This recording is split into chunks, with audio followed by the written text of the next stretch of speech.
only new thing that actually will be here is the place, where those situations can occur here. Okay, so yeah, by the end we should be able to understand the role a little bit better in those special situations. All the key legal key places and stages. That's something that will again we're gonna kind of like refresh this whole thing again, but there might be a couple new things. Ethical standards, well, that's something that we're talking about all the time. The only difference here now, everyone will be in a little bit of high pressure environment. That's where it's a little bit more stressful, and you also might feel a little bit kind of hostile situation.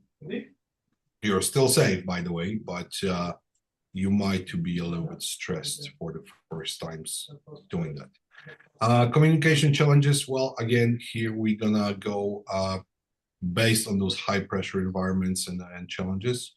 And well, again, neutrality, accuracy under the stress, how to manage that. So hopefully we can we should be done pretty quickly today, I guess. So that's kind of like a review already based on module from 1 till 3, I believe. So all right, let's hop in then. So your role as an interpreter, police stations and any, well, not only police stations, but there can be they can be at other places as well.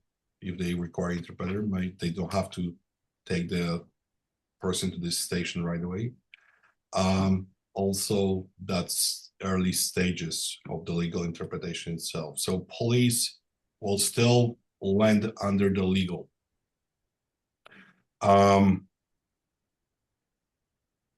Airport can land under the legal as well. So in those cases, you have to be sure that now, like, it's a different environment, but still, because of the seriousness and where you are, those appointments still might be considered as a legal stuff. Okay? So what is this all early stage interaction that you will be involved? So that's basically whatever is happening before court hearing. So everything starting from, let's say, police questioning. So you might be at the station. So we have the police questioning, arrest, detention, witness interview. If there is a witness involved in the interview and the witness do not speak English, that's where you might be also be very helpful. Victim statements, that's another one. And probably one of the most important that I recommend to train in your language, to kind of like memorize words, is the rights of the person. So Charter of Rights will be your best friend. In here, I recommend it, read it at least once or twice, especially if you are going to those places, if you'll be scheduled for anything like this, just so you can understand the vocabulary and translate that in your language, right? So those are all the early stages where all the critical moments are happening, and that's where all the words are said, and they asking a lot of questions, and you are under distress as well. These people are under distress, so that's where the misunderstandings can go very fast, and you can lose control. So eventually, that whatever will be, if you translate something wrong during those procedures, it can be written down in their documents of, let's say, the person that was accused. So at the end, those papers will be also forwarded to the legal institutions, to the court, and all the legal outcomes that will come out from that, including your translation, will affect the person in the future, right? So again, accuracy is very important here. So from the other side, like in this whole early stage interactions and what's going on, is also like, let's say, it's kind of like it will also give the person that feeling that yes, they will be, like we were talking about yesterday, heard, that we can hear them, we can explain what is the situation, we can translate word to word as well, we can be accurate, and who knows, we can maybe help the person.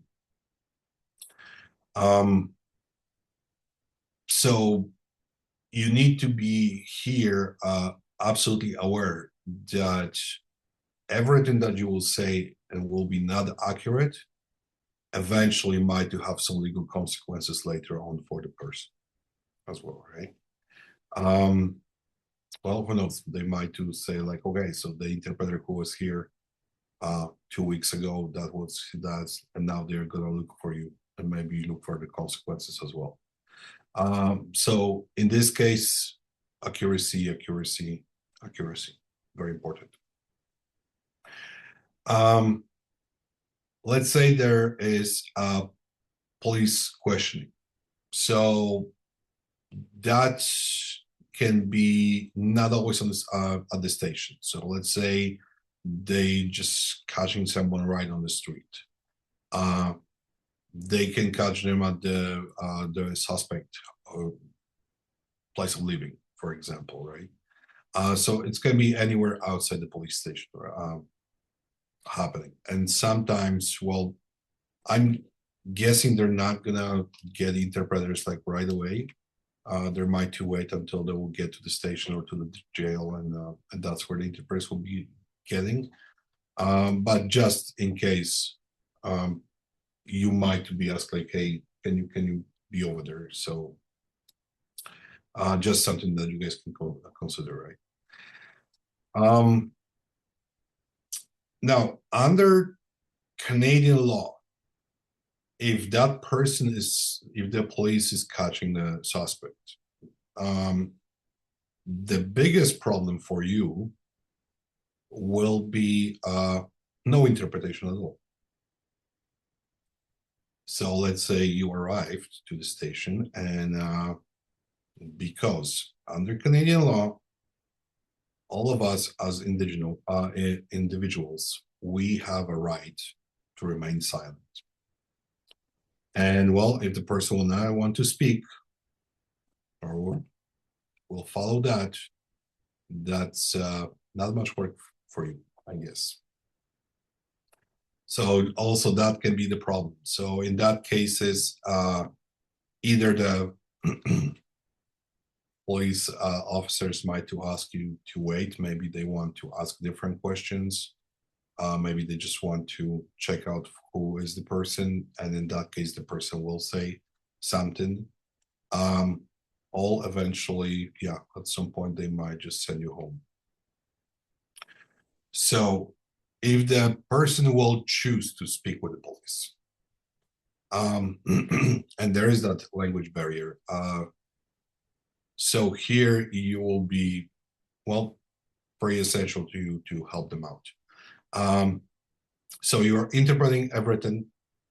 That's where you cannot soften anything, you cannot clarify. Again, you cannot advocate anything. Definitely do not advise anything to the person you're translating to. So we're talking about the same protocol as in every other serious situation that is happening in legal or medical stuff, right? So again, your tone should be neutral.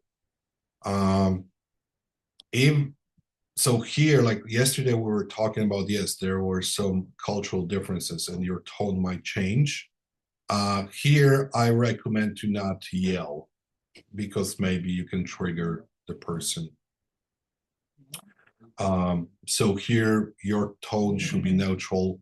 So even if the situations are getting a little bit maybe out of control, the person is angry and a little bit tense, just keep your tone. So for those situations, we are not mimicking that much of the statements, just because we don't want to trigger the person or make them more angry. Again, no advising, no influencing the person for any reason. So you cannot pretty much talk to that person by yourself at all. That's the golden rule here. And again, any tiny misinterpretation, any whatever will be misunderstood by people around, it will appear in that list, let's say on the statements, on the examination or evidence, and can make some complication in the future of the court. If we're talking about now arrest and the detention of the person, so when a person is arrested or detained, there is that individual must be informed for the reason of the arrest, right? Now, if there's that language barrier again, and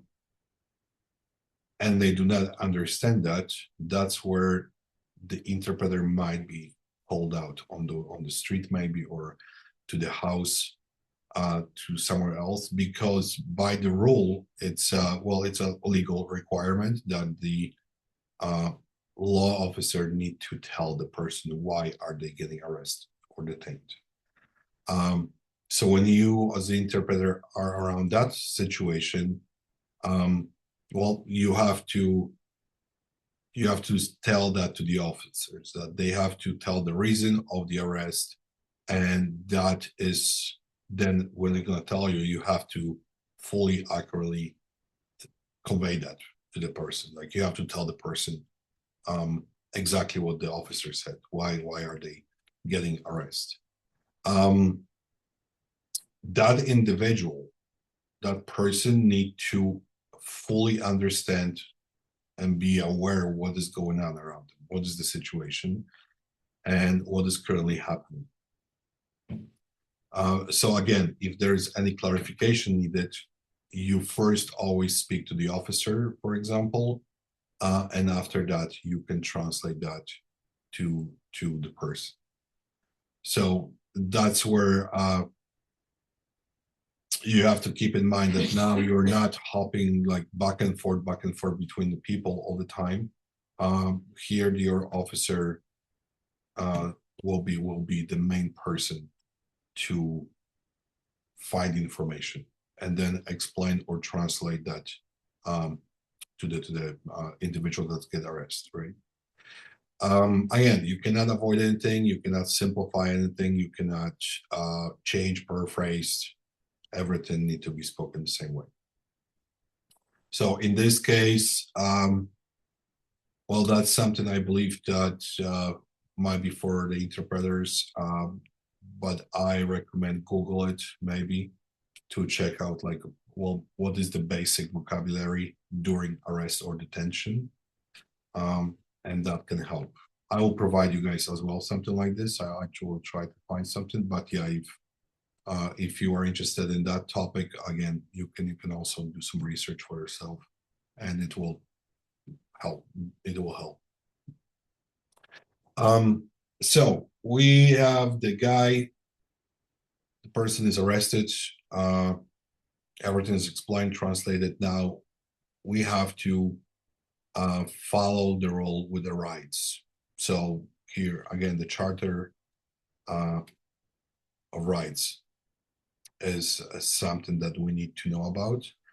And that's during that early stage, whenever it is that arrest and detention, again, the person have their rights, even if they are arrested.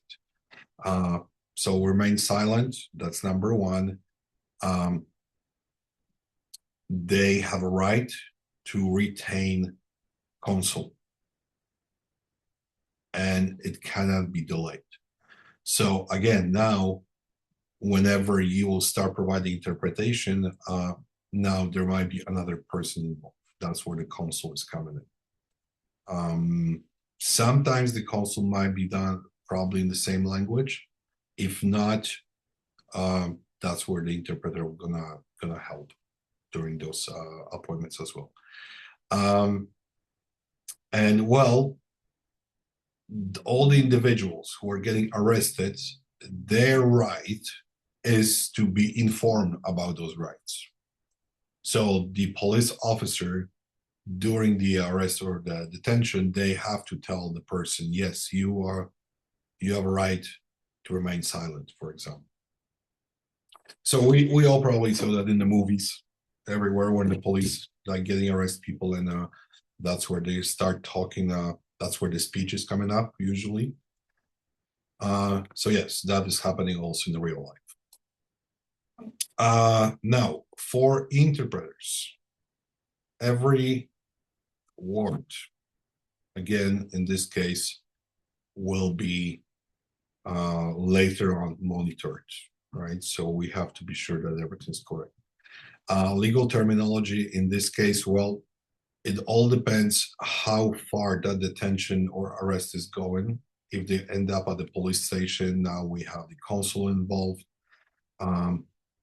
Now they're going to start dropping the charges and stuff. So you need to, as an interpreter, you should know the basic legal terminology during those situations. Will be provided as well. We're gonna provide. But yes, that's something I would say. Even have a little cheat sheet with you if you need to double check something, because you want to be sure that, especially with the legal terminology, all those interpretation and then like translated words will be accurate. Now, if something is unclear for you, you want a double check, you always allowed to find and look for clarification, right? And number one person is your police officer. Eventually, if you end up with a counsel and the arrested person, well, you have to clarify it with the counsel. But if there is a police officer around, that is the main person of contact always. So we have to keep that in mind, how to find this hierarchy of people involved in the situation. All right, so now we have the guy, he's at the jail, locked up. The next situation here will be the witness. So it can be a one witness, it can be two, it can be 50. We do not know that. So all the witnesses are those people who have information about the situation that happened, right? So in those interviews, depends on the, I believe, on the charge, but it can be less critical than actually dealing with the accused person, right? So there will be not so more confrontation with people, a little bit more steady. So here at this stage, that's the stage where you can actually like relax a little bit. It's still important. It still need to be accurate. It's still going under the legal situation, but again, it's going to be less stressful. So all the statements that are given by the witnesses can influence the whole investigation of the accused person in the future again, right? So in that case, again, your responsibility is to be as accurate as possible. Because if the witness will say something and you will say something wrong, well, it's going to affect it later on. So again, accuracy is your best friend here.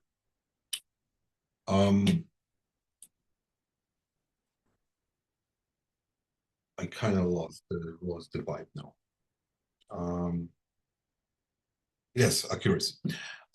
So again, you cannot summarize anything because here the details do matter the most, right?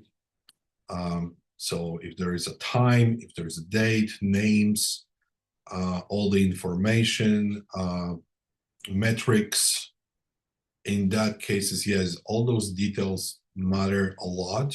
And in this case, yeah, I recommend probably have a notebook with you as well, just to make some notes for that to keep everything. Because maybe you're like the short memory, if you are stressed or you are scared or something, that maybe not going to work very well. So just in case. After the witness, well, of course, you have to stay neutral again with the witness. You cannot influence the witness. So even if it's an emotional statement, you cannot be their friend again. So you have to stay neutral in this case. So after the witness, we have the victim. Now, the victim statements are, I would say, good 95% emotional. And I guess it doesn't matter what happened. There's always some kind of a trauma, bigger or smaller, but still their statements will be emotional. So usually those statements will happen at the police stations. Other than that, it can happen at hospitals. Maybe, yeah, the victim needed to end up in the hospital. But usually those are like safe and secured environments, places like the rooms where, well, everyone can feel safe. So here, definitely, you can relax. Nothing is threatening you here. You are translating for the victim in this case. And here is the biggest problem, because now you will need to figure out how to separate two things: being professional and being human. And again, it depends on the statement of the victims. So if you'll start be sensitive and you will start to show that sensitivity, most likely you'll be replaced right away. If you will start to help the victim, start to influence the victim, advocate for the victim, you will be replaced. So going to those appointments, you have to switch to the professional mode, right? So here you have to be, you have to leave your human sensitivity at home in this case. Because number one, it will avoid your accuracy. You will start to eventually, even if you don't want to, but your words will just gonna go out and you will start to advocate for the person. You will start maybe try to clarify questions or answers, which will turn to small chit chats, which will even more affect the whole interrogation in this case. So there's a lot of different aspects that in this situation you will affect the entire procedure entirely. So that's why you have to leave your sensitivity at home whenever you're providing that kind of interpretation. It's also for the courts, for the criminal cases, mostly. It's also the same rule as for the medical sessions, for the critical, serious appointments at the hospitals. We will go about for this in the future, but yeah, that's something that you like at this stage. Like in the last 4 modules, we were kind of sitting in the kindergarten, but now we're moving here to adult life. So that's where the stuff getting serious. So again, accuracy number 1, as always. Be neutral, be calm, don't get stressed out. Those are just the words, just the statements from the person. Even if the person is a victim, no one said that this is actually a real victim. So again, during the early stage, there cannot be any assumptions. Okay? Same thing as doing the court hearings. You cannot make any assumptions, no stereotyping, nothing. You have to be neutral in that case. If I will call an interpreter and I will say like, hey, my friend over there got beaten by 5 guys and they're gonna arrest those 5 guys. And yes, my friend looks like he got beaten. And then you're gonna start to feel bad for the person and start translating for that person. So those 5 guys gonna end up in jail. But a month later, there will be a recording from the street camera, and it shows up that my friend just collapsed, and because he was maybe try to do some stupid things, and because we wanted to get revenge on those 5 guys for something else that happened maybe 6 months ago.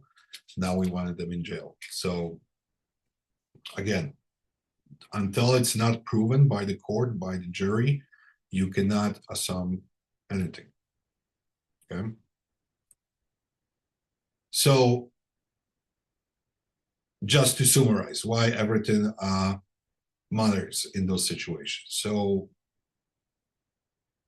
because those sessions are so critical, there's so many people involved in that.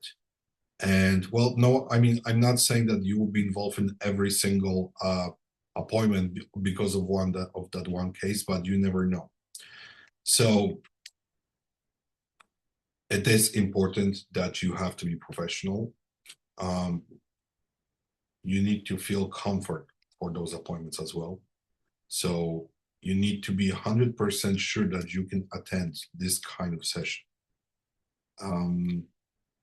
Because going there and then maybe running away or not willing to cooperate, well, it's not gonna be looking good for him. So that's something, just something to keep in mind. So you have to be aware that there is no second chance after this. Whatever you will do the translation for, those words will be either recorded or written down in the reports. And those reports are going straight forward, let's say, to the courtroom. And after that, you cannot say like, oh yeah, I just didn't know how to say that, so I said it different, and well, now the person gonna end up in jail for 25 years because your interpretation was wrong. So you have to be absolutely 100% sure that you can attend those sessions and you can handle them. Again, the same thing is for the critical, risky situations at the hospitals or at the court hearings. Interpreter must be aware of the situation and need to know what's going on and need to say, okay, I can do it. Okay. All right. So your core responsibilities during those, like the call, kind of like what to do and what to not do.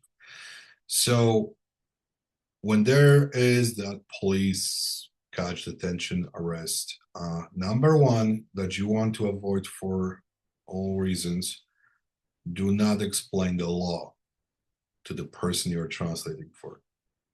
You are not a lawyer and you are not a police officer, and you do not want to do that. Explaining the law, again, you cannot simplify or change anything when you are translating any laws to the person, right? And do not engage in any conversation at this stage. So that's something that you have to keep in mind. Now, when we are going, let's say, if we have the detention, the person might be taken, let's say, from the street, even to the hospital. And in that case, well, it's still legal. It still will be under the legal. It's not going to be a medical session, because the police officers will only wait for the time that let's say the accused need to be taken care of by the healthcare providers, and after that they can start interrogation during the detention and arrest, right? So for you, yes, it's going to be still legal, even if, let's say, we say, okay, you're going to the hospital because there is a arrest of the person, and that's where you're needed. So most likely it's going to be a legal session for you, right? So arrest is more, I would say it's more formal than detention. Like during the detention, the person is not free to leave. And because they want to figure out the situation. But during the arrest, police need to state clearly that you are under arrest. And now you have a right to remain silent. Or you can get a lawyer or this or that. But this one matters a little bit more. When there's a detention time, it can be just a quick explanation, and the whole translation gonna end up to the 5-minute conversation, and that's it. Right? So that's where that happen. When it comes to actual arrest, yeah, that's when the person's going into the handcuffs, can end up in the arrest police station, right? So that's something that we can find a difference here and there for this. Charter of right. Well, again, so we have to, for this thing, you have to know which rights are what and how to translate it. So in this case, again, I recommend to go through them. Their rights must be understood absolutely. So if the police officer is telling something, here it's 100% word-to-word translation for the person, because you want to be sure that during this process, whenever the charter rights coming in, you go in word-by-word translation, telling them exactly how it's supposed to be. Okay, they have to understand fully what is happening to them, what are the rights, and what they cannot do, for example. So there is a little catch in this, because when you will start providing interpretation regarding Charter of Rights, you cannot explain those rights to the person. Not sure if that makes sense. So you still provide the interpretation. You still need to provide accurate word by word. But if the person will ask you, what does it mean? You cannot explain them that. You have to tell them you are only obligated to tell you the rights. And by yourself, you are not here to interpret Canadian Charter of Rights. You are here to interpret the language and provide the service only for those things, right? So if they have questions, they need to ask those questions, and you can forward the question to the police officer. But never try to explain anything on your own, especially when it comes to the charter rights. If you make a mistake or something and then they're gonna blame you for that, yeah, you don't want that. Absolutely don't want that. So again, even if the person will say, if you will translate the rights to them, and you will say something that they're gonna misunderstood, and eventually there will be they will gonna check out maybe the recordings, and they're gonna prove that yes, your interpretation was not accurate. Later on at the court, well, there are two options. Either the person again gonna end up in the jail for a long time, or the person gonna, like, the charge is gonna be dropped,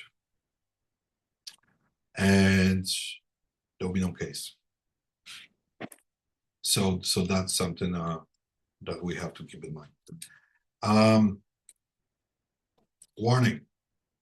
So the police, the police warning speech is that on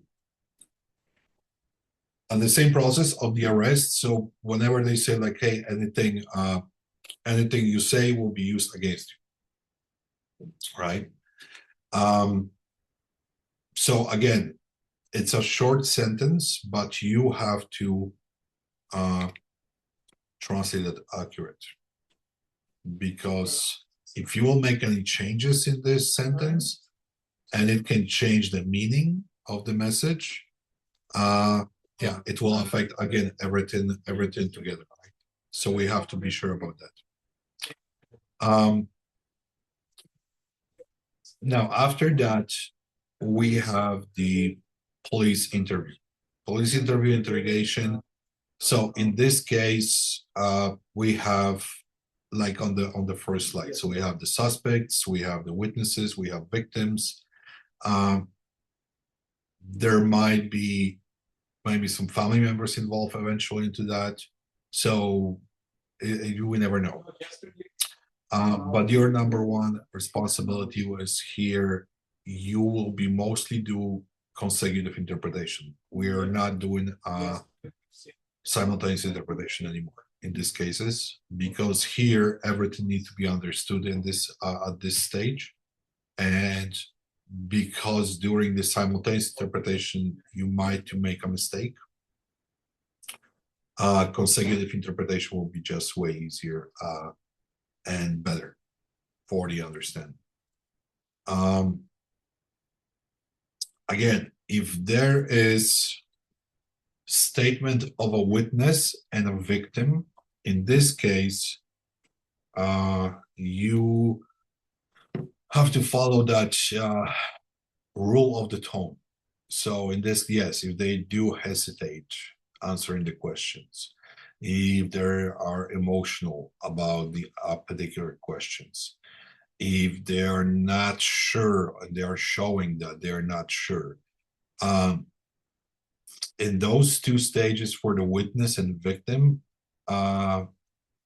mimic them as much as possible is actually recommended, because based on that, there can be some eventually during the investigation and those questioning them by the police or the lawyers, it can show them something about the people, about their statements. That's pretty much like the legal psychology and stuff. So we're not gonna go that deep for this. But yes, apparently people can read other people by their emotions and their movement of their body and stuff. So if we're talking about the suspect, yes, you're trying to be neutral here because you don't want to trigger the person. But if you are going for the witness and victim, in this case, you are following their emotions as well. So you have to like pretty much do the same thing as they do and do the same if you're talking the same words as well, right? That's the stage when they can pretty much figure out if they go in further with the case or it's over for the case as well. Written forms, statements, well, that's our never-ending enemy. So the most of the documents that you will see will be the written statements of all parties. The consent forms, that's something that will always be there. Anything related to the rights, like any acknowledgement of the rights, signatures. So you can provide side translation again. And the side translation, like we talked a couple of times before, it doesn't involve touching the pen or trying to write anything. Here, you are not anymore at the physiotherapy. Now you're at the police station or in the law office. And every single letter or line on the form that you're going to write by yourself might have a legal consequences. Okay, so side translation, yes, you can tell the person what is written in those documents, but you cannot work on those documents for this person. Okay, and I will actually prepare a full guide, a full guideline, a cheat sheet for everyone, also for our clients, what the interpreters should do and should not do. So hopefully that will also clarify the situation for WCB and Alberta Health Service eventually.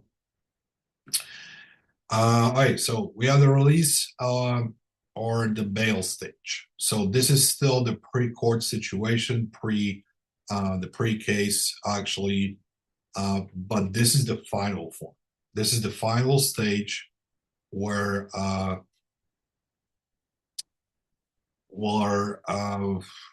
how to say that, where we have all those the pre-examinations and stuff, and all those questions related when they're gonna check out all the evidences. So in this case, I would say yes.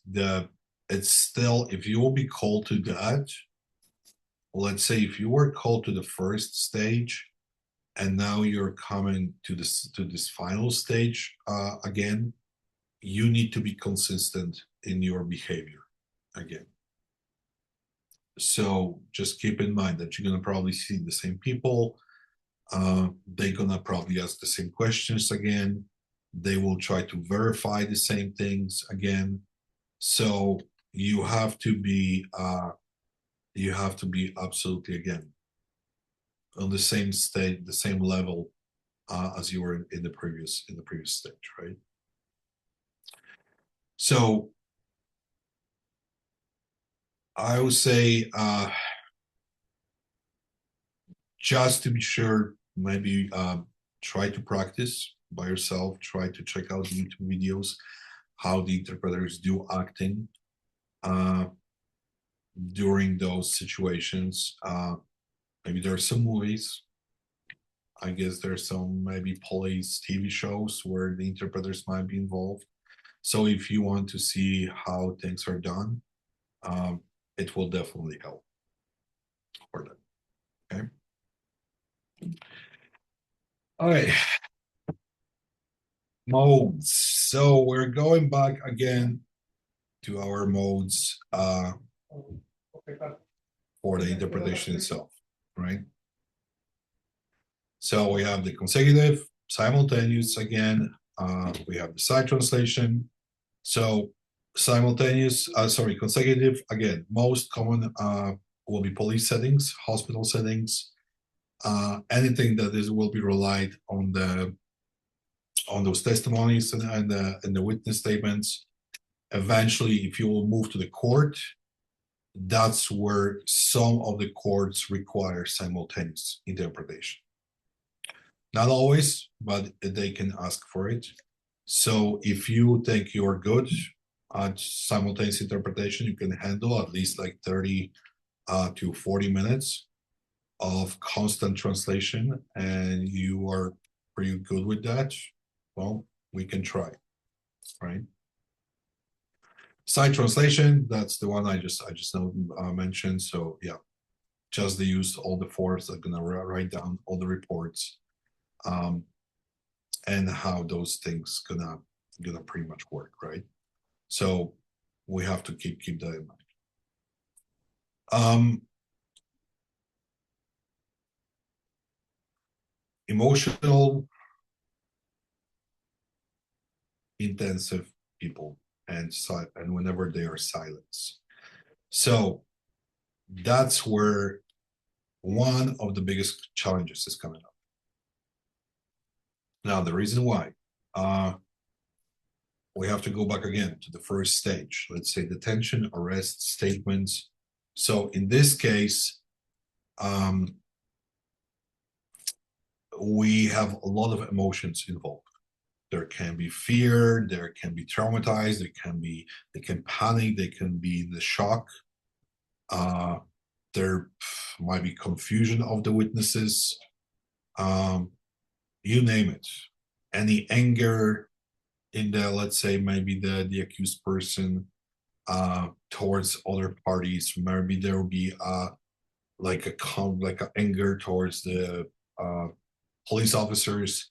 So in this case, yes, people will stay silent. They will not say a word. And sometimes, same like in the medical sessions, it's good that the interpreter is over there, because they will start talking. Finally, they will feel a little bit more comfortable. So that's a challenge that might be that you guys can fight with. But again, you have to stay neutral.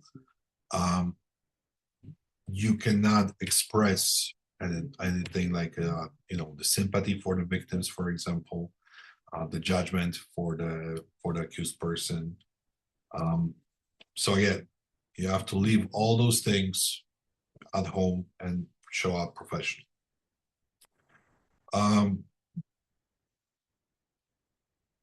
Again, whenever, let's say, the person is in fear, they feel like there's a panic, they feel confusion, those answers to the questions will start be hesitating.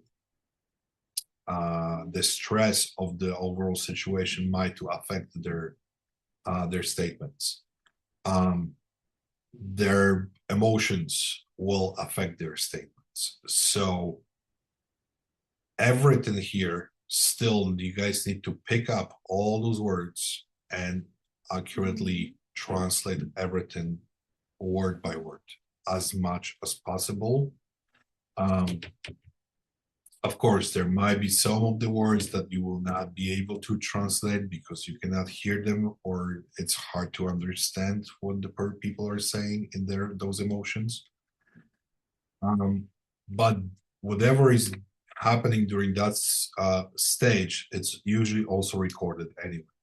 So if the interpreter cannot pick up anything and cannot deliver the interpretation like properly because of the situation or whatever happened to people, usually those recordings are provided to provide a transcript for that. So again, I think it's better to say that you cannot understand what the person is saying than you're gonna miss misinterpret something, right? So keep that in mind. Especially like if you have to pick up, or like if there's a pause in the voice, if they hesitate to say something, you need to mimic those things, and eventually that can lead to some kind of conclusion for the police officers, right?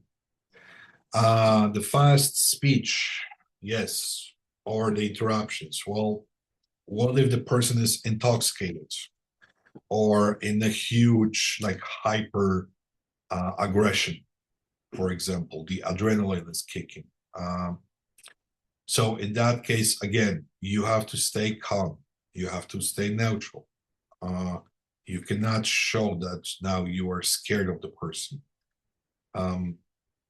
Keep in mind that they're always around you. They're police officers, so there is nothing that can happen to you. Okay, so you're safe. You're safe. But now let's go to the other side. What if the police officers are just gonna start mumbling very fast and you cannot catch up again? Or there's many people involved and now they're all speaking at the same time. They're interrupting each other, right? So again, your role, pretty simple as usual. Always request politely, tell them interpreter request, repetition. Interpreter request, one speaker at a time, for example. So all those rules that we were talking about in the last 6 modules still apply here as well. Okay. And again, it's better to ask for the repetition. It's better to ask the question whenever you cannot figure out something, because you want to avoid any guessing, and that can lead to any misses, right? So that's something that is very important. Now, the slangs, yeah, that's something, well, it's not a standard language for all of us. And each country, each culture, each city, I believe, even if each neighborhoods sometimes have their own slangs and words they're using. So that's something that also interpreter are the most valuable, because now whenever the regular person will not understand that, the interpreter can, and the interpreter can deliver the message. So it is a challenge because maybe you as an interpreter are not from the same part of the city or the same part of the country, but you can still have an idea what the person is talking about. And again, because it's an interpretation, you're still providing the accuracies as best as possible. You can still provide the most accurate information about that word that was used, right? So in that case,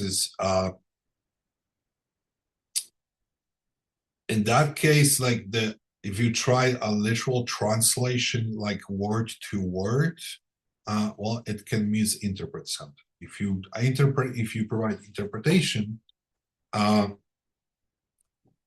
you're mostly interpreting the meaning of the word, not the word itself in this case.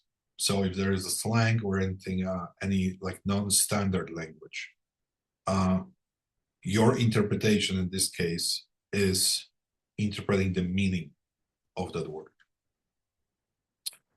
So here, that's where we were talking about the other part of the strategy, and when we use all the different speeches, the informal speech, the formal speeches, right? I think that was 2 modules ago when we were talking about the registers and other things. So that's something that is, again, it's everything is here connected, but just it's happening in the different situations.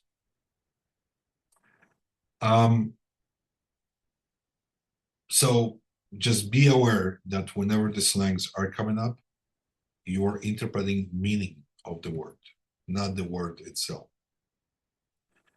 Okay, so that's something that we have to keep in mind. All right, what else do we have here? Our ethics. So again, accuracy, well, welcome, accuracy. We missed you.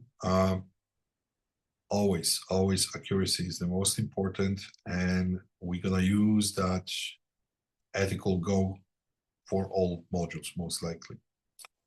So we have to keep in mind that you have to be as accurate as possible. Okay. Confidentiality, again, you'll be involved in a lot of different situations, a lot of different informations. You cannot share those information at any time. Impartiality. So again, stay neutral. You do not want to be their friends, and that's where the professional boundaries are coming up. You have to state those boundaries right away, especially if there will be statements of the witnesses, of the victims. You have to state those boundaries right away to be sure that they all understand what's going on. That okay. So summarizing again, always first person translation in this case. So you're doing your interpretation in the first person, no matter what. If you want to ask questions, you will use yourself in the third person. That interpreter is requested. Always stay professional. Always stay professional. That's a good advertisement for you, for your skills. And your rating only go up. The better you are, the more people are gonna talk about you. Always ask for your clarification. This is like kind of like a number, those important things to do. Always ask to clarify if you do not understand something. What to avoid? Well, definitely you don't want to take a side of the person. You are not want to stand on the side of the victim, or you don't want to stand on the side of the accused person. You cannot break confidentiality at any point. You have to be sure that you cannot do that. Here we're talking about the serious stuff, and these things cannot be shared. Changing information, avoiding information, you cannot do that. You are now legally obligated to cooperate, and you have to cooperate with them.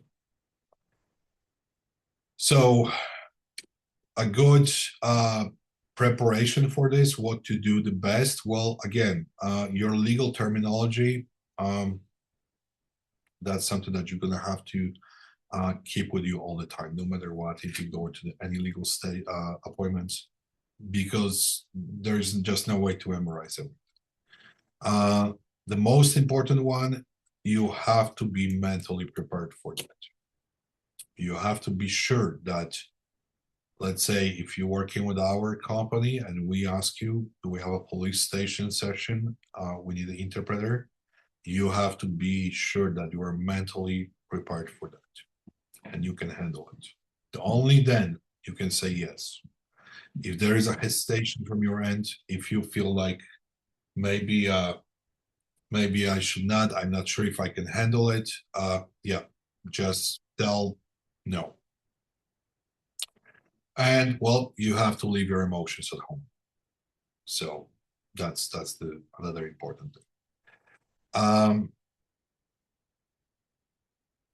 Other than that, I guess that's it. We covered most of it today. I think at least. Well, there again, it's all gonna be connected together eventually when we're gonna hop into the court. Kind of like before going to the court, there is the one thing that we start noticing a couple of times when there is a side conversation involved. So those side conversations, create like the kind of suspicion problem for the, let's say, the police officers. It happens usually at the courts whenever there's a break or something. But here also, if you're all sitting at the same table, and suddenly you guys gonna start having this side conversation when you have to explain things to the person or they trying to explain, the police officer might assume right away that, okay, this is biased, we're done. And well, they're gonna kick you out. They're gonna replace you right away, and they're gonna take another interpreter. So you have to avoid those things. Do not engage in any side conversation with the person that you are translating for in those settings. So it will just, yeah, you want to avoid it. Okay, are we done? Are we done? Questions?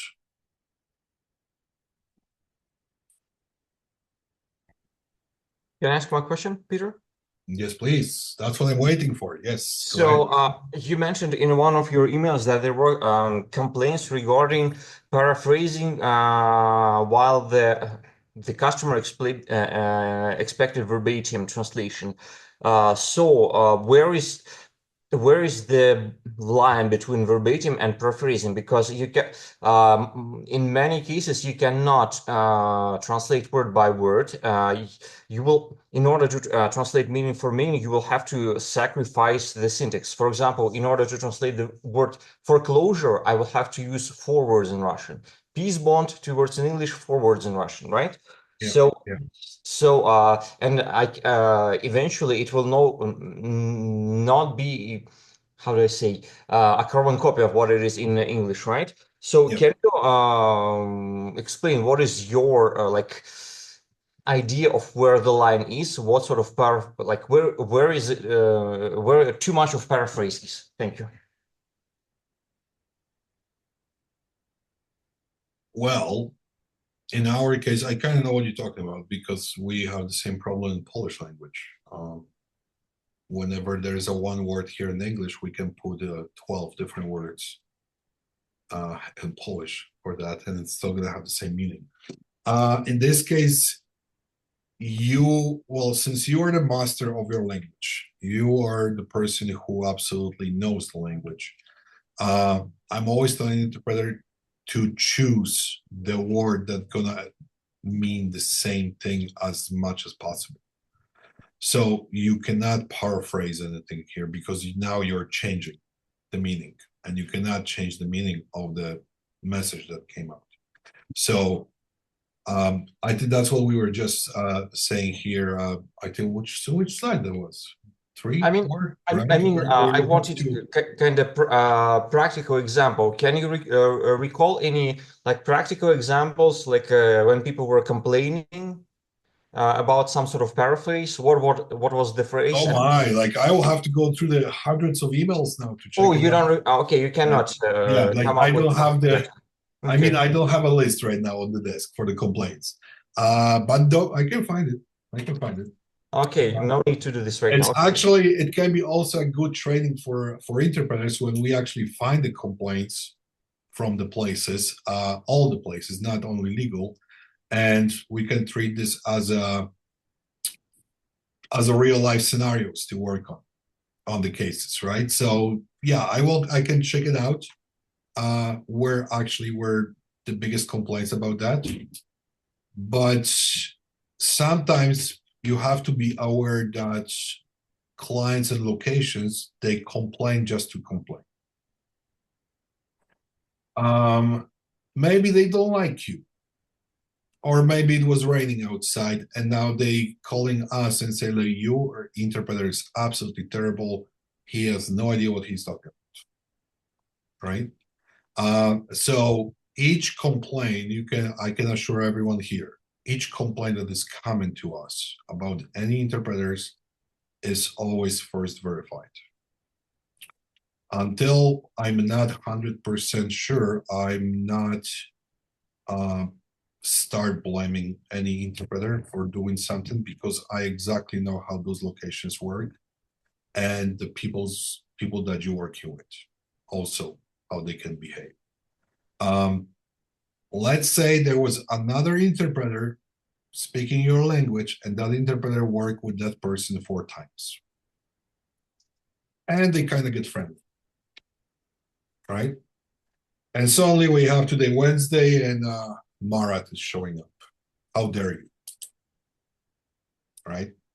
Sorry, I was So, distracted. Not so sure. that means the interpreter who was working before with that person, and they kind of get friends, you get more comfortable with that person, Okay. and now you're gonna show up randomly. Okay, they want to replace for another. So Okay. they know they cannot do that by the code, by the rule. They cannot just call randomly and say, you know what, I want different interpreter because I like that interpreter more. They cannot say that, right? So sometimes they have to figure it out. Well, your interpreter was terrible. We want a replacement. Boom, done. All right. So again, all of you, do not take all complaints too personally, because sometimes they just love to complain because of complaining. Right. And again, if there is no information that can cover that accusation, we're not gonna proceed with any like serious actions against interpreters. So that's Thank pretty you. much, yeah, especially for the talk. If it's something like, yeah, interpreter did not show up, that's different. That's a little different. But performance or translating, yes, you are interpreter. You're not translating word to word. You cannot paraphrase, you cannot change, but you're going by the best equivalency of the word, right? In this case, you're going for the best matching word, and if they don't like it, that's their problem. Thank you. Okay. All right. Anything else we have today? No, nothing. Hello. Oh, there you go. Okay, yes, please go ahead. Thank you. Similar, but it's not exactly. The question is that why, like last time also, I don't want to mention the name or the time, the client wanted me, like, they feel comfortable with me, and then she wanted for the next appointment to show up for her, but simply from Sandal or from WC ignored. Is that why, like, they can't choose, or? No. So that was very aggressive word, by the way. Yeah. No, we're not ignoring. Like, no, we're not ignoring anything. So here's the deal. Here's the procedure. Let's say that person, all right, let's say it's Monday. And yes. we have an appointment coming up on Tuesday. That request came up at 8 a.m. on Monday. And we have to book you for this, well, because we have no one else. And you are for the language. So yes, we're going to call you. You are getting booked. And let's say 2 hours later, there is another request coming up from that person, requester, who likes you. Yes, so we cannot just randomly change the entire schedule for everyone else involved because a person feel nice, friendly with you, right? If we're gonna start making those changes, the logistics for us and for the clients and everyone involved, like all those changes and the logistics are taking like at least 2 hours for everyone. And now we also need to send a confirmation again to the requester, like, you know what, we have to change interpreter, sorry for that. All right, she prefer a better appointment, for example. So yes, that's why we have the policy, whenever interpreter is assigned already to something, we do not make the changes for it. The only time we can do that is usually when you are involved in the program. If you're doing a full program or you're doing the intake session, and let's say you did 4 psychological appointments with that person. So, well, that's going to be pretty obvious that for the 5th one, it's going to be better to send you than a very fresh person who doesn't know anything about the case, right? So those are the only time when we can consider those changes. But if we're talking just about the exercising at the gym, Not really. No, not really. It just doesn't make Oh, any sense, right? Especially if you are already booked for something, and now again I have to call you and bother you with that, and then I have to bother the client, and then I have to bother the two booking coordinators here. And well, we have to find a replacement for you for the previous appointment. Now, let's say there was 5 interpreters that don't want to do it, so currently we have no one. okay. So now I think that the confusion part is I think intake and in program. So how I can get in program them, because some of them they feel confused, like they want to like me to interpret it for them. Like sometimes, like last week you said some people they know the language, they can speak, but they are comfortable with like you being there. So I see that feeling, but I'm not usually getting there. So I thought like they're ignoring me or like something, No, no, there's no So one. So, what is the language that you speak, Mariam? Oromo. Oromo. Yeah. All right. So, hypothetically speaking, if we have 12 interpreters speaking Oromo, we need to also guarantee the job for all 12 interpreters. So that means you guys are on the rotation. Oh, okay. Because now, if we will give everything to you, what the other 11 people gonna do? Oh, right? Yeah, that's So right. that's You have so, more. Yes, we also want to be fair with all interpreters. It's not just like that. Now, another thing that I have to pick up here, if the person is trying to be too friendly and feel too comfortable with you, eventually they're gonna start being friends with you, which gonna lead to a very, very important red flag, and now we're gonna remove you from that location for good. We don't know each other at all. Like just the first day we meet each other, and then it says, "Oh, I'm feel comfy with you." After the next first day, yeah, if they are dramatizing after the first day, who knows? There's 13 interpreters speaking Oromo. Maybe the other 12 will be more friendly than you. Oh, really? But right? But they just want it. They just want it, like you're there, Yeah. So basically, no. Again, there are some situations where we actually even prefer to have the same interpreter, but there are also the situations where it's not that important, right? From other hand, let's say that person wants to spend time with you, but well, we have emergency at the hospital. We need to send you to the hospital because you're the best interpreter we have. So again, are you gonna choose to have a fun at the gym, or you want to go and help at the hospital? Yeah, I'm talking about like now. I usually have like twice or maybe once a month. Very like it takes, so I don't have like that much schedule. That's what I mean. Like why is not often me, or why the others want it? Like especially yesterday we talked about it. Culture wise also. Yeah. Is a woman usually what I made, and they wanted me like always to interpret it for them. They feel comfy, like culture wise, like we said. There is a couple other issues. Number one issue that we currently have is that you guys are not answering the calls. So let's say, yes, maybe there was an appointment with the same person for you. Our team called you, but you never answered the call. So by the rule, they have 40 minutes, 45 minutes to an hour to fill up the request.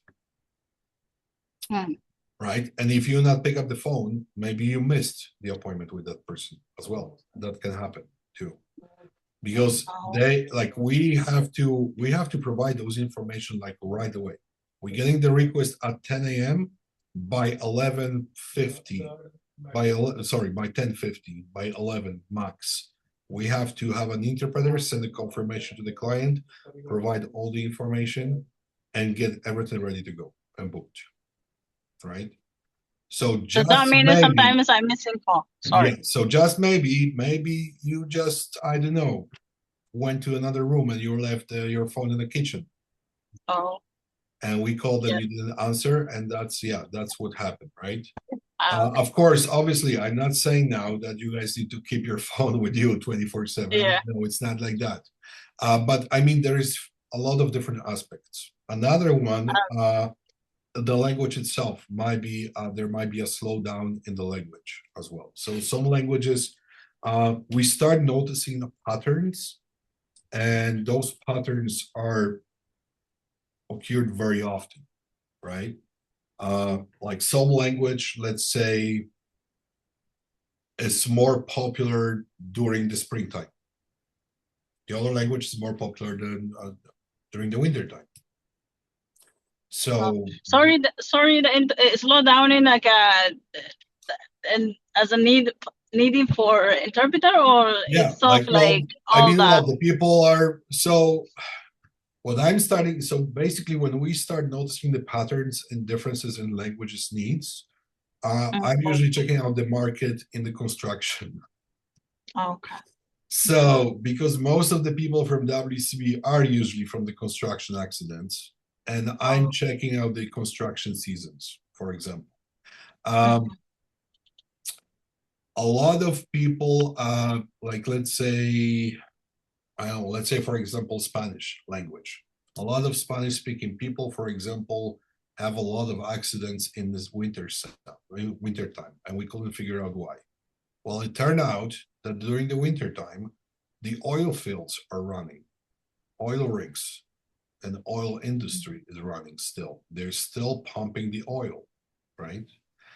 For the summertime, they're dropping the whole season, and now they have time off. So, for example, now we have the, I don't know, Polish language during the summertime, because people working in the construction speaking Polish have a lot of accidents. So whenever the trends are changing in the languages, I'm always checking out the markets of different industries, whatever is happening. And sometimes, well, the language just, there is just no need for the language sometimes, right? Believe me, we have interpreters who do maybe 2-3 interpretations a year. So yeah, they're very last. Yeah, Very last. That means there are languages that are still needed sometimes, but the people is less who need it. Okay. So yes, a lot of aspects. Definitely, it's not like we don't like you or we ignore you. It's not happening like that. Never, ever. Okay. Not Okay, when, thank you so not much. if I'm here. Not on Thank my you so much. watch. Okay. Peter, Thank and you. what about the Thank you. gender ones? Like, people, it's not that you made friends, but sometimes in the medical ones, especially, Yeah. like, women will feel more comfortable if they have a women translator, or maybe men too. Like, you know, Yeah. it's not Well, like that's, we're friends, but yeah. they Yeah. want me to go because I'm a woman, right? Yeah, no, that's yeah, I can understand that totally, and it's it's very easy to answer. Answer number one, we do not have information about this. So the requesters, hospitals, clinics, WCB, you name it, they're not providing that statements that we require a female interpreter for this client. And it makes problems from time to time, it does, sometimes even, more often. But they do not provide those information. Oh, I Now, see. another thing is that even if we try to figure it out, well, we cannot always assume by the names of some, some clients' names from different countries if that person is actually a female or a male. So that's something that we cannot always assume. So we always try to send the best match, right? And sometimes we're going by the country as well. So if you guys are from the same country, that's what we can help with that part. But yes, most of the time, especially what is very surprising for me in the medical settings, we do not have actual statement from the hospitals or clinics like, hey, we need this interpreter. Yeah, exactly. Right. And then everyone are surprised suddenly when there is a guy showing up to the, a female MRI. And they're like, oh, why he's here? He's not supposed to. Well, you guys never said anything about that. So we didn't. at least if if the AHS or any of the clients at least will say what is the reason of the appointment, that could help me out. That could help out pretty much the whole team to figure out, okay, yeah, that's common sense. We have to send. But that request would have to come from the medical, right? Yeah. Not from. Yeah.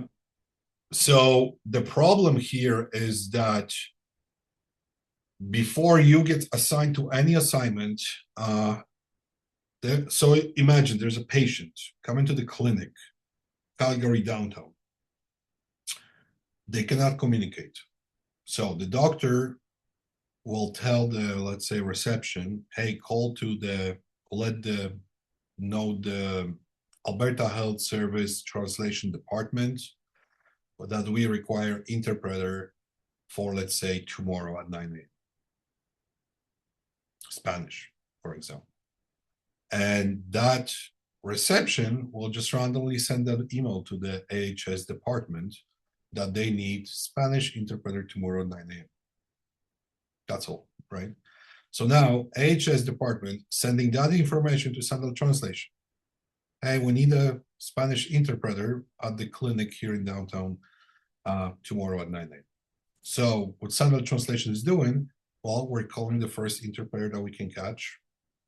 And let's say it's Mr. Jose. And we ask, hey, do you want to go to the appointment tomorrow? It's a medical clinic. They require interpreter. So he will say yes. He's going there.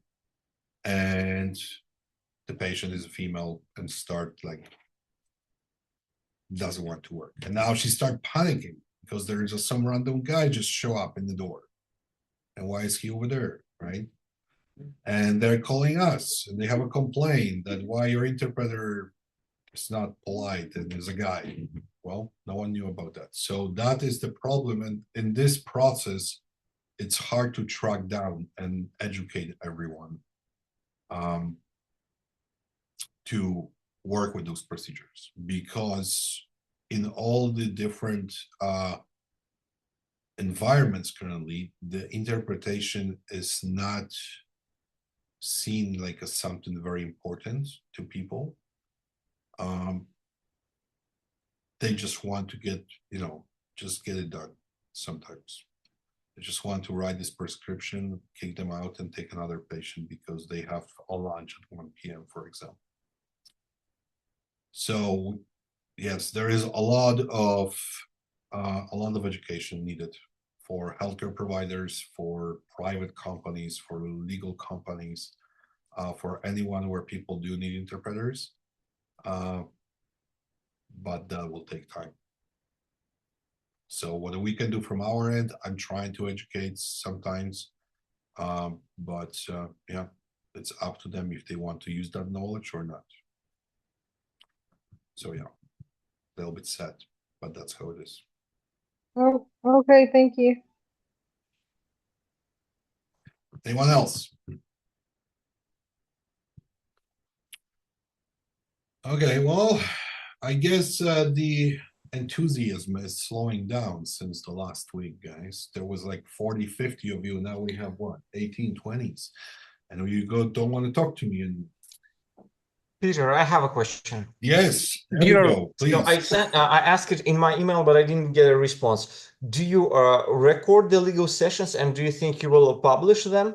Or because there were only a couple of medical training sessions published, or maybe one even, maybe one. Did you get my email about the YouTube? Pardon me? Did you get my email about the YouTube? Not sure. I only received one email with the link. It was on a Zoom server. There was one and only very first medical session uploaded there on Zoom server. Guys, officially Marat is accusing me of ignoring him. I'm thankful for your email this morning, though. Anyway, I appreciate this. All right, so yes, we send the email about the, yep, it's here, that all the recordings are on the YouTube right now. So currently we have, let me just quickly refresh here. Okay, medical. 4 legals, 3 medicals are on YouTube. What is the channel name? Sandal Translation Services. Perfect. Thanks so much. So probably today there will be number 5. No, sorry, number 4 from yesterday, medical, and then number 5 today's legal. I will send that to the IT guys tomorrow morning. So by Friday, there should be 5 and 5. Thank you. So yeah, it's all on the YouTube. Nothing gonna get lost for now on. Okay. So Peter, all the sessions on the YouTube, we the employees have only access, or anybody has access, they can watch it. Yeah, sorry, Omar, you have to repeat that. I lost you. I think you're losing the signal. All the sessions are recorded and then they are already on the YouTube. The one employee only has the access to see or to watch it. Anyone who can do sort of transaction they can find it or they can watch it. Yeah, on the YouTube. Okay. Okay. Yeah. Now I'm the calling from the coordinators. We receive like million calls, but sometimes can you guys give us some? Can you consider give us some time? Especially sometimes I miss a call when I call back. Okay. 2 minutes, 3 minutes. We need you for this day, but we already have. So can you guys consider give some time? You are trying. Oh my gosh, you're really like we hear you like okay, we hear you like you're speaking like a robot. No, I think you're losing a signal. That's why. But Can generally you hear me speaking, now? yeah, for a moment, and then you will start vanishing again. But It was a cutting too much. yeah, It was a cutting cutting. too much. Sorry. Yeah, it was. But I think yeah, it's the same. Send me an email. Send me an email. I will answer to that question. Definitely, I will. Peter, I will have a question. I'm Laura Delu. Okay, hi. Hi, Peter. I have a question about the exams. So, as I gather, Monday and Tuesday will be some review, and then Wednesday, Thursday, and Friday will be 3 days for exam. Let's say some of us maybe they are working all day, where will be a busy time for us. As you know, we're doing something else too. So, if one of us cannot do those exams in those 3 days, is there any possibility that we can come back and say, Peter, now I am ready to, like, I mean, we have to look a little bit on those modules and everything. So yeah, I was thinking about that problem because that's why I said we're gonna do it over 3 days because not everyone are ready at the same time and date. Worst case scenario, probably we will try, but just in case to know. Yeah. Well, so yeah, that's kind of like when when you try to make happy like 70 people, it's difficult. I was thinking maybe worst case scenario, do it over the weekend as a day number 4. On Saturday maybe, but again, I don't want to take your time off or time with family and stuff away. So I will tell you that tomorrow.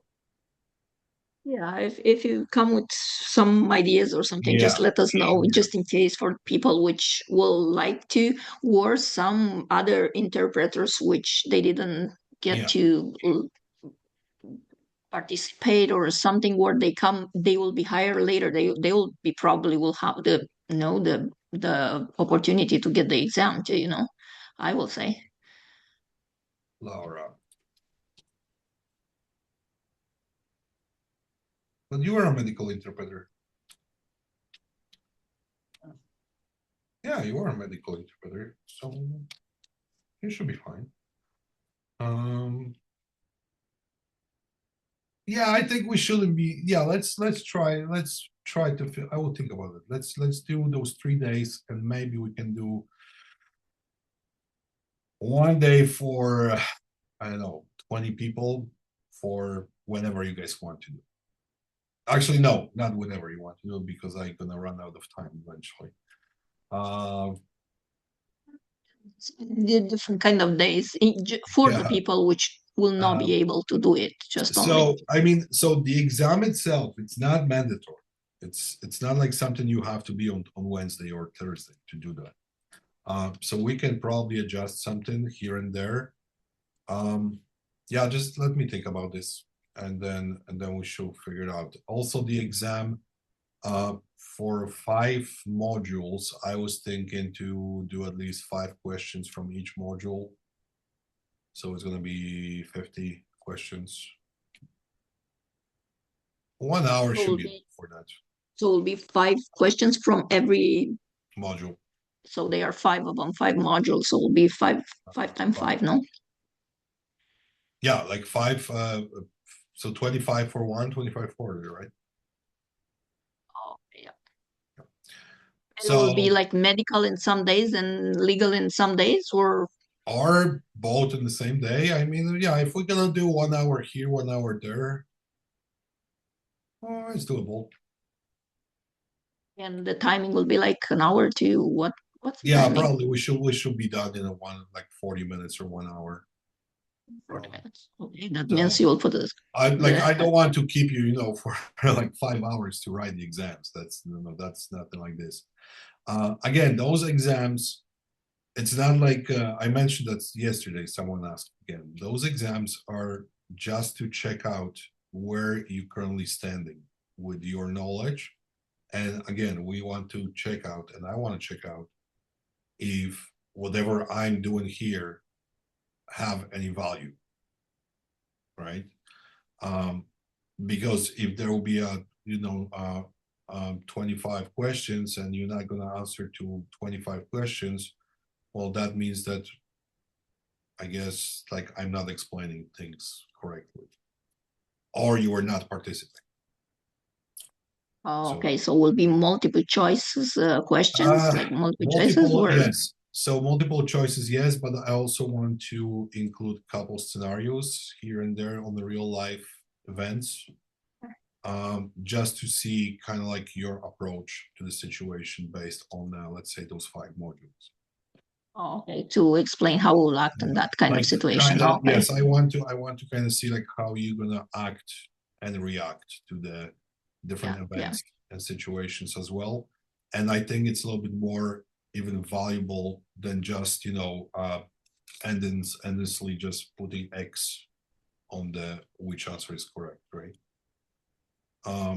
Because here you have to like your critical thinking, your common sense, your judgment, that's a lot of things that play roles during those interpretations.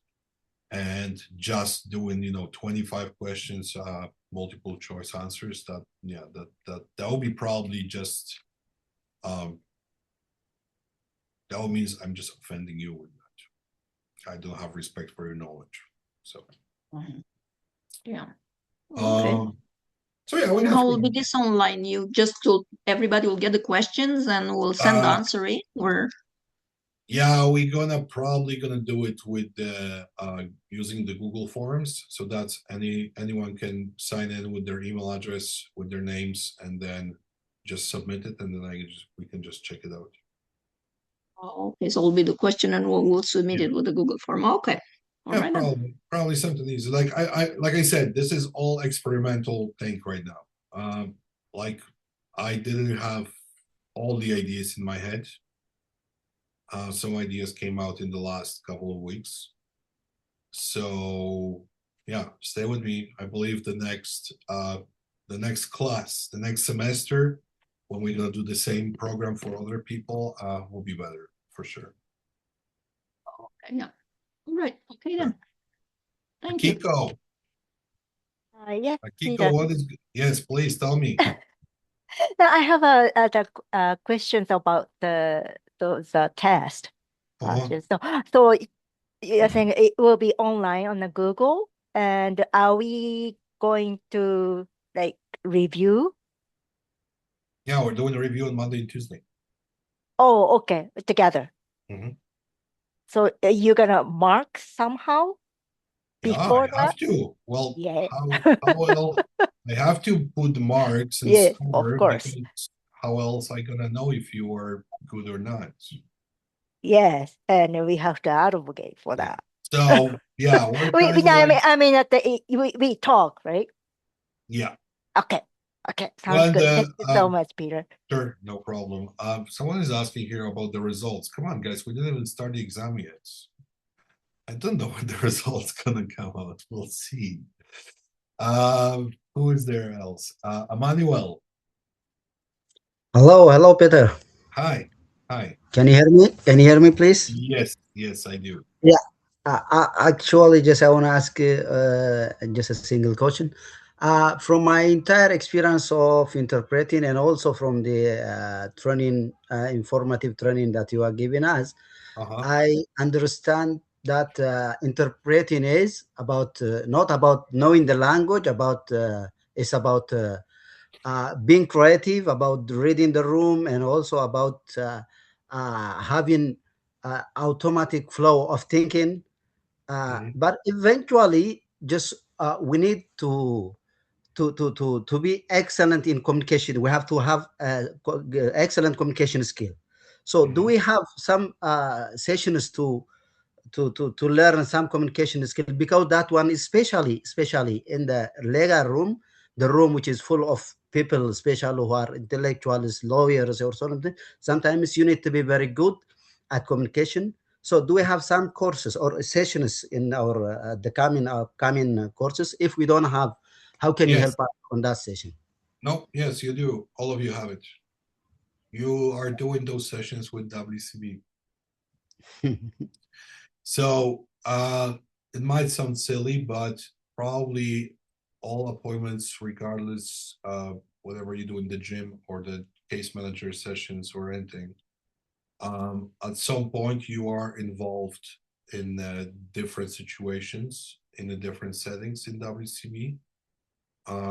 Today you are with physio, tomorrow with your massage therapist, after that you are with psychologist, suddenly you're landing up with the case manager in the WCB office. Overall, you have some phone calls going on with them. They argue, they not, they cry, they're not. There's a lot of emotions also. So what's gonna be the best training than actually dropping you to the water to learn how to swim? Right? So WCB is your class for training to get you ready for the serious appointments. That's what how I could see that. Because mistakes that you are doing during any WCB appointments can be fixed most of the time. If there is a wrong interpretation, sure, they're gonna make a complaint about that, but we can find a room for improvement. We can still tell them, well, we are sorry, the interpreter will be ready, more prepared tomorrow, right? For the court, well, I cannot tell that to the judge. I'm sorry, I will send the interpreter more prepared tomorrow. You have to be ready right away. So that's why WCB is the best place to practice if it comes to communication, if it comes to reading the room, people, emotions, checking them out. You're dealing with the drama with the forms, right? That's again something. So yeah, I think that's the best thing for practice. Other than that, you can also try to be interpreter for community service. You can volunteer in your community services in your local communities. That's where people sometimes do need interpreters as well, and that's where you can also help them out. If you work with few different companies, you can get different appointments as well from them. So that's something that, I mean, yeah, there's so many options. It's not like, you know, if you are with us currently, it doesn't mean you have to stick with us and like be with us because it's a mandatory. It's not. You can practice anywhere. Okay, guys. We're done for today. Again, it was a pleasure. to Hi, Peter. Hi, Yes, I Peter. had a question as well, Hi, please. Peter. more. Okay, yes, sorry. Hi, Peter. I have a question regarding the exam. Okay. So, it will be in the same time or different? Could you please make clarification on this? Can you repeat that? Sorry, I can't hear you very well. I mean, the exam will be at the same time or differently. So, I want to need clarification on this. Well, like, what do you mean different? Yeah, like, yes, we have to do it at the same time. At the same time. Oh, yeah. Okay. Yeah, like, Okay. I mean, there's no actual time right now. Probably we're gonna make a schedule by Monday. But when I'm gonna schedule people for that, it's, yeah, everyone gonna be at the same time. We're just gonna gather up everyone here on the Zoom. But you guys need to have your cameras on. I just want to see you're not cheating. And then we're gonna have it. That's Perfect. Okay, thank you so much. sure. All right, any other questions? The last one. Yeah, that's me. Can you hear me? Abby. Okay, Yes. hi. Can you hear Yes. me? Yes. Yeah, I'm not sure what's going on with my video today, but I just wanted to check in terms of when you're saying Google format. I'm sure you're gonna do an explanation. You're gonna send an explanation how to use the Google format because I just don't recall since I'm been at home doing interpretations over the phone and Zoom. So Yeah, we're just gonna redo the Google Forms that you have to click the link and just provide your information and mark it yes or no, and that's it. okay, sounds So good. that's good. Yeah, it's just gonna be a simple form.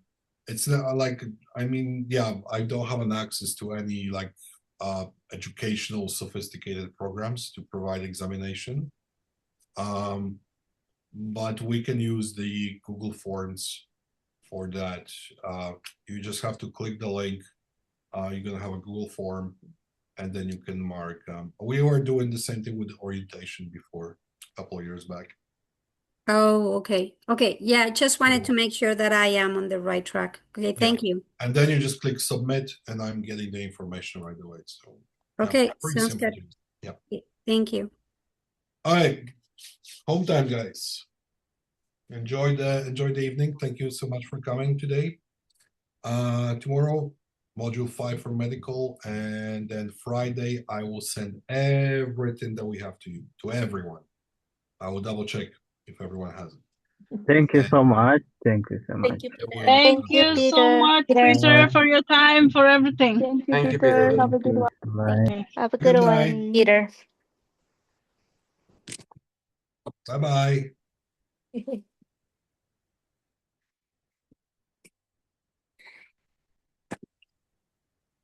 Thank you, Peter. Bye now.